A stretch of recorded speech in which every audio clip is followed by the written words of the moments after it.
Are you looking for ways to make your space more unique? Let's make some shelves with custom leather straps. Sometimes simple designs are the most beautiful, and I think that's the case for the shelves we're going to work on today.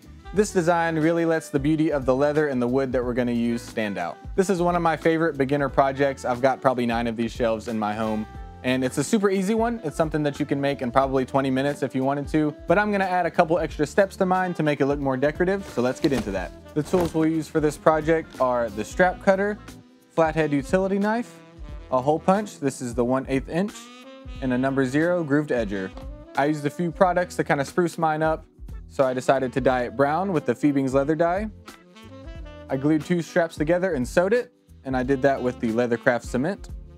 And for the finishing touches, I burnished with gum trag and finished the surface with Phoebing's leather balm. A quick note on the boards that I'm using for these shelves. These are 1 inch by 8 inch by 4 feet solid maple boards, and I got them from the home improvement store, and they've been surfaced on all 4 sides, which means that it's already flat and square, so I don't have to worry about that. You don't want warpy shelves. So yeah, that gave me a head start. And all I've done to these is give them a sand. I rounded off these corners right here, and then I gave them an oil finish. If you're using a different size board, there are instructions on how to calculate the proper strap length in the free pattern in the description below. And you might be thinking what kind of budget you should expect for this project. These boards cost me about $30 a piece, but I went with the solid maple to match the deluxe fabricator. But you could definitely choose a more affordable wood and make this project much more cheaply. So let's get started with the first step, cutting our straps. Since I'll be dyeing and gluing my straps, I cut oversized strips out of a firm tempered 2 to 3 ounce leather using the strap cutter. If you want to use just 1 layer of leather, I'd recommend using a firm tempered 7 to 8 ounce leather with little to no stretch. And if you're doing the math, my 2 layers will still only be about 6 ounces, but the added glue and stitching will do a great job of limiting stretch.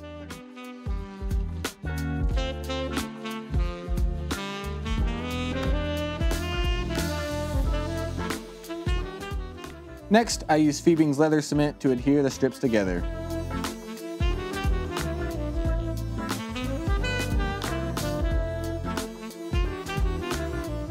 And once that glue dried, I got set up to dye the pieces. I did my typical process of applying neat's foot oil,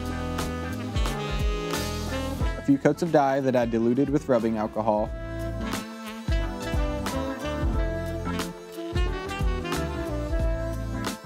and then another coat of neat's foot oil. And after that dried, I used the leather balm to seal in the dye and shine the straps up. Then it was time to get the straps to the correct width. Since the straps are currently oversized, that allows me to use the strap cutter to trim both sides perfectly flush. Another reason I did this was because I actually didn't want any of the dye on the side of the straps. I like the look of the dark brown surface contrasting with the lighter edges. If this isn't the look you're going for, you can make things easier on yourself and cut your strips to 7/8 of an inch to begin with. Next, I trim them all to 27 inches and use my template to mark the radius and where the holes should go. I punched the holes and used the flathead utility knife to cut the radius. I cleaned things up a little bit with a sanding stick to make sure everything looks smooth.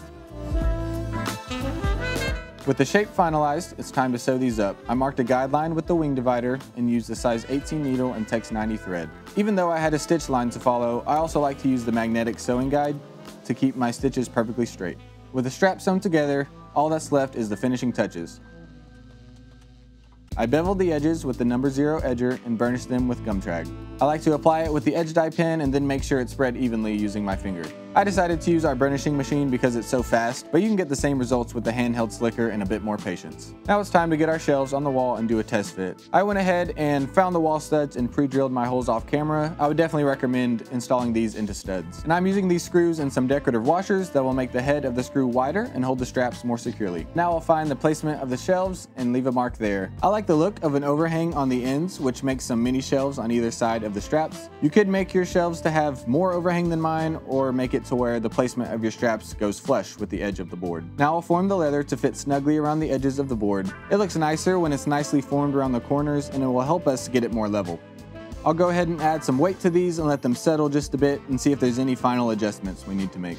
Now that I've double checked that they're level, I need to locate the placement of the back screw which connects the straps to the shelf. I'll put a piece of tape even with the surface, then measure the distance to the middle of the shelf's thickness. I'll mark that same distance from my tape line and punch a hole.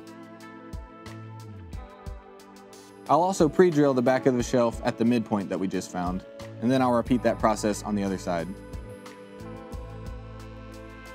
Now we can screw the shelf and strap together and do the final installation. And now I'm gonna hang up the second shelf. Come on, there we go. Now we have some nice shelves you can be proud of and use them to decorate your home or office or workshop with. And you might have noticed this strap I've got here to organize all my hand tools. We've got a video coming out on that pretty soon. And this is one of my favorite projects for beginners because it's pretty easy, requires few tools, and I think just about anybody can do it. And if you want to make these shelves for yourself, I've made a free PDF pattern in the description, and along with that pattern is all the tools and products that I use to make these. And like always, feel free to ask me any questions in the comments. Let me know what you think of these shelves. If you do like them, leave a like on the video and subscribe to the channel if you want to see more projects like this. I'll see you in the next one.